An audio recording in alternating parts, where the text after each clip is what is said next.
Berlin, the home to the best nightlife clubs, party techno, and to the almighty temple of the techno world. The legend, the myth, the most exclusive club in the world, Berghain. Proudly rejecting entry to a list of high-profile people like Elon Musk, Britney Spears, Justin Bieber, Robert Patterson, and many others. But why am I telling you all this? Well, I always wanted to go there, and hearing the rumors of it closing down made me really worried. And like many others, I was like, no! This better not be freaking true. This better not be freaking true. I was telling my friends that it might really get closed down this time, but the rumors have always been circulating of it closing down, but it never happened. So in anxiety and impatience, I had no idea what to do. I really wanted to go there once before it closes down for real. I asked my friends if anyone wanna come with me, and my only friend who actually wanted to go had no weekend free. So in anxiety and impatience, I booked a train to Berlin and luckily got a hostel just 12 minutes away from Berghain. A 13-hour trip to Berlin and hundreds of dollars spent just to gamble my luck of 50-50 chances of getting into Berghain over the weekend.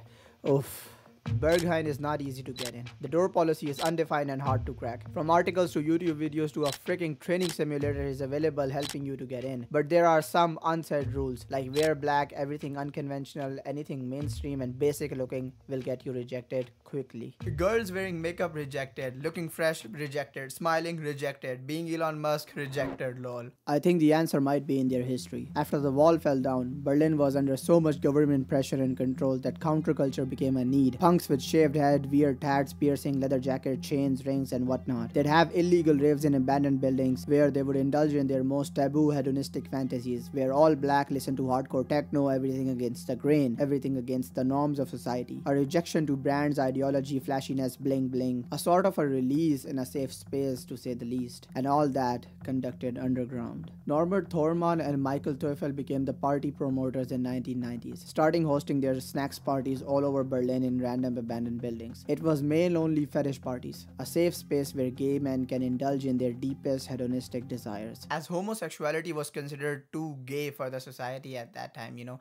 And after all, who wants to be gay, right? Like, who wants to be gay?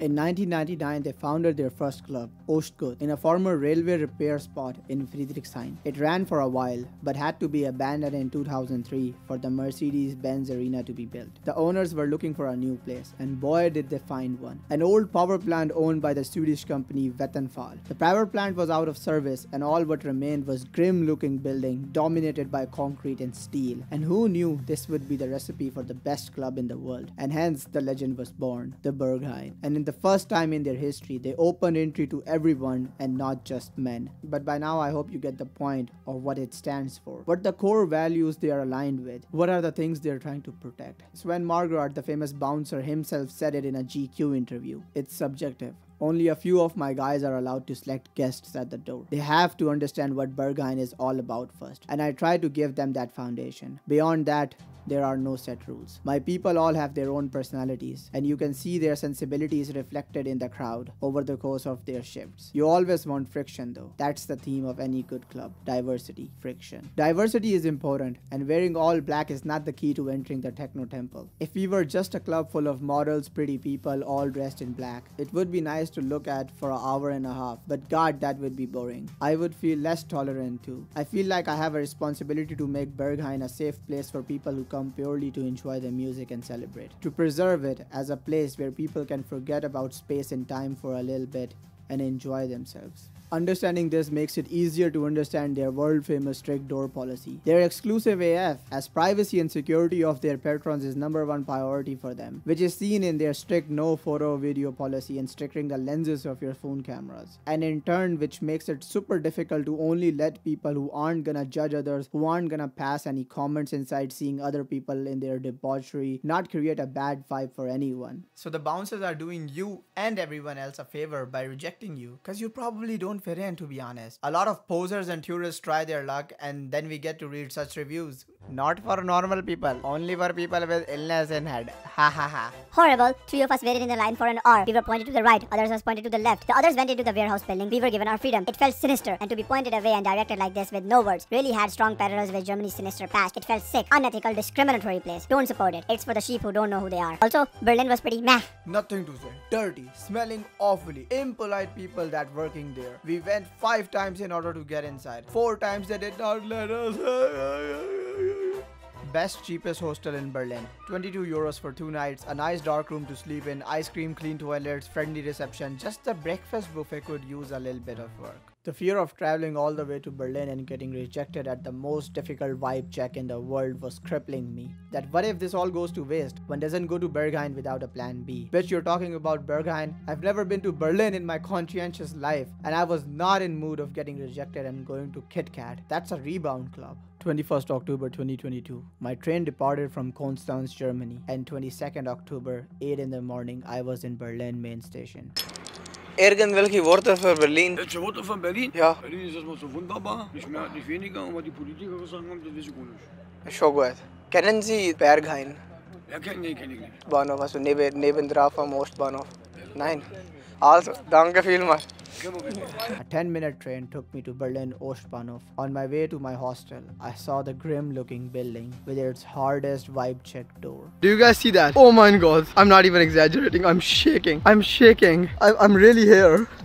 I was in utter shock. It didn't feel real. I couldn't believe I was here, standing next to it, touching it. As terrific as it was, I was still terrified of what's gonna happen tonight. Would I get in, or like many others, I would have to do the walk of shame. I met few people outside the club, and none of them wanted to be on camera. And I asked them if they had been inside, and if they got any tips for me. They were pretty positive that I'll get in, just by my sheer interest and research. Then I met a group of punk-looking people. One look at them and you can tell they spent every weekend 3 days inside, all dressed in black and torn apart clothes with dog martens and demonies, doing all sorts of drugs. First thing, they asked me if I had any water, and in exchange of my Swiss water, they gave me some good tips on how to act when you reach in front of the line and not to hold my breath or look nervous, and many others. They were super hardcore types. Hours passed by and I got ready. The drip here is the courtesy of 2 of my good friends. The doors open at 23:59 Saturday midnight, but the crowd is already lined up even if you go at like 10 p.m. I was also there at 10:30 and there was already a bunch of people waiting in line, and I wanted to try my faith early as possible, because what's the point of getting rejected after 20 minutes or 2 hours? You're still getting rejected, right? I was in line at 22, which is 10 p.m. and the line wasn't really big, but there were some good amount of people. I got in conversations with people around me. There was a couple who came all the way from Stuttgart just for tonight's show. There was an Indian guy behind me with a German. Both were dressed absolutely not for Berghain. Indian dude had white trainer shoes with blue jeans and jacket limo, but he was a funny cool dude. The German kid along him was literally looking like a caramel white chocolate with a white t-shirt and orange sweater limo. We were having gags and laughs, and I told them that, hey dude, look around, you guys look way out of place. And they were sort of aware of their dressing and just wanted to try it for the heck of it, limo. The guy in front of me was an Australian, and ahead of him was the couple from Stuttgart. Time passed by and the laughter died down as the clock ticked near 23:59, which is midnight. When the doors opened, everything got quieter. You already know you're not allowed to laugh, smile, talk loudly, especially when you're near the door. My mild anxiety kicked in. All the things were rushing into my head. All the travel I did, what's gonna happen, what if Sven is at the door, what if I get rejected, all the money I spent just for this weekend. I was like really getting nervous. The doors opened, few buff dudes came out, those were the bouncers, and a bald dude with a yellow jacket also came out. He was the one who was calling the shots. I was like, okay, a sign of relief that Sven Margaret is not here. But regarding that, I have a funny story which I will tell in the end. And I swear to God, the bald guy with like the yellow jacket, he came out, he removed the chain from the other side, and a solid 10 to 15 people, like he just rejected them, just like waving them, and no.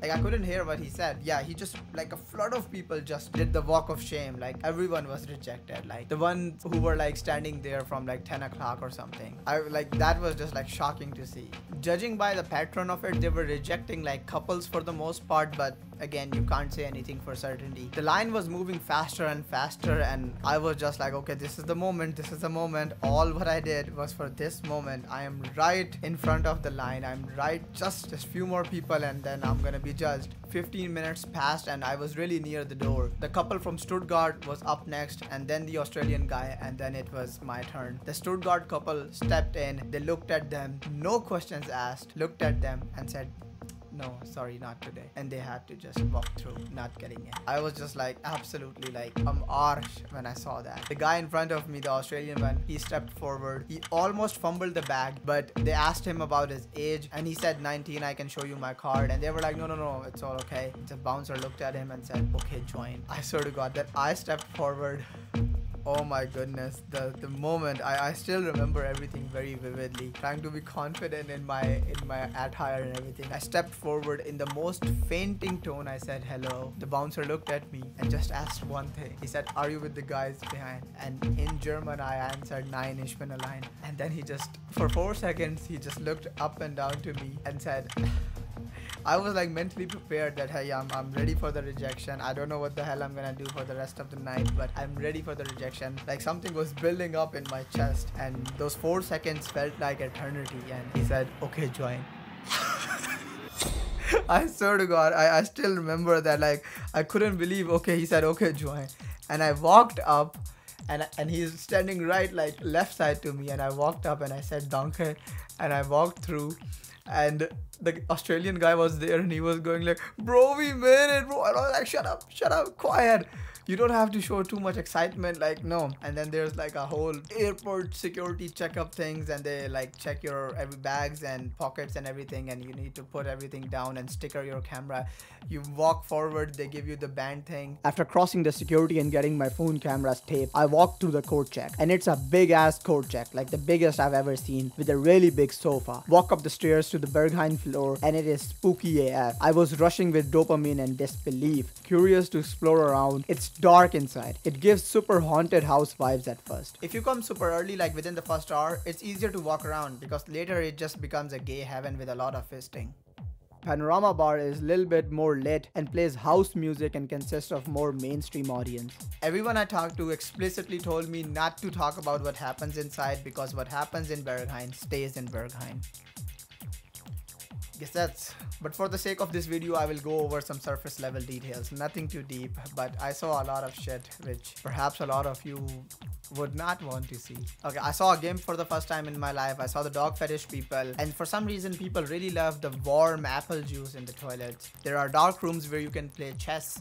Lol. Bathroom stalls are filled with people doing drugs, selling drugs, or playing chess, or socializing, or as I said, playing chess, doing the devil's tango. You walk to the bar and a lot of stuff is happening there, and for some reason every bartender is so sweet. Like everyone is like, "Oh my god, slay." And I have a very funny story about it. So like if anyone who's been there will understand what I'm saying. So like the bar at Panorama Bar, like not the big one, but the one which is within like the rooms, within the dark rooms, like there are left and right dark rooms, just like next to the toilet at Panorama Bar. So that one, the small one with the cage things. I walked up there. It's spooky, it's dark. I walked up there. There's a guy, a big guy, a black t-shirt and a big black beard, okay? Like a big looking dude. And I walked up to him and I ordered like water or something. And this was somebody, and he goes, "Oh my god, love your outfit."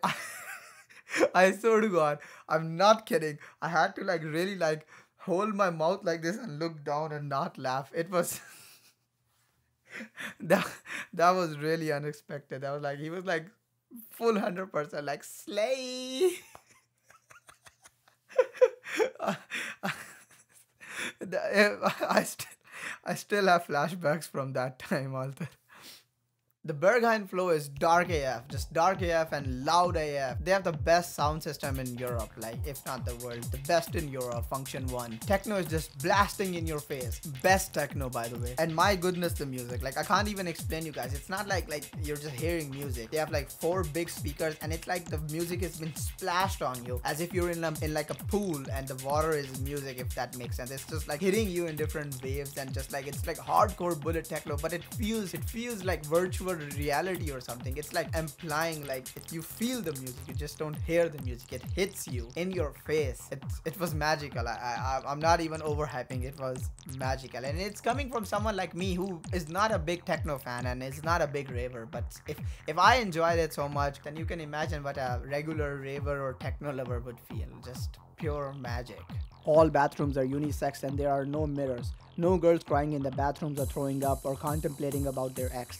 No guys talking about how to get the girls and fighting over a bottle of beer. And there is no sense of hierarchy or towering over someone. You're not in competition with anyone. Your status won't bring you anything there. Everyone was super nice and nobody was bullshitting. They're completely themselves. No fear of judgment, no sleazy comments or safety concerns. Nobody cares what you do. Nobody's eyeing on someone. OMG, look at her dress. OMG, she literally copied me from lab. last weekend, everyone is in their element, being themselves, having fun, a pure safe space for the ultra hedonistic debauchery. Meaning a place for me, lol. I got stories for days, but I just can't share them here, you know. And yes, all the rumors are true. All of them. Yes. All are true. Now I can understand why such a place is loved by so many and why there are 8-hour-long queues every weekend. Because it's a need. We live in a fake world with fake expectations trying to impress someone we don't even care about. Your sense of joy is suppressed by society. You can't be yourself and you can't act as you want. I met a French couple there and we had the same conversation as how Berghain just removes the filters of society or remove the filters of the people, and deep down like people can show their truest form, who they are really deep down, and being themselves, like nobody's bullshitting there, like they are real forms, and which reflects in their door policy. Speaking of the door policy, I told you something funny happened, and after spending 20 hours there, when I was walking out, guess who did I saw on the door? I saw Sven Margaret at the door. And as I was walking past him, I looked at him and I said, "Gritzy here, Margaret." To which he, I don't know if he get that or not, but like he just looked at me, smiled and nodded his head. And as I was leaving the door, I saw a massive line of people still gambling their chances of getting into the Mecca of Techno World. At least now I can say it, that at least I did it, and on my first try. And the next morning I just left Berlin happy and fulfilled. Alright guys, I hope you liked the video. Here's my thing, here's my tag, and you can confirm it, like you can check the dates and everything, because Steffi played her new album, The Red Hunter, on the same day when I went there, on the same Saturday, the 22nd. So yeah, and I also went back in because I did not do like 20 hours straight. I did 10 hours and took a break and then 10 more, and it says like monkey business when you come back, like they put something on your band like music is the key, monkey business, and yada yada. So really happy for all what happened, and like yeah, it was a lot of fun. And if you like the video, please subscribe to the channel, helps me a lot, and more videos coming your way. Fair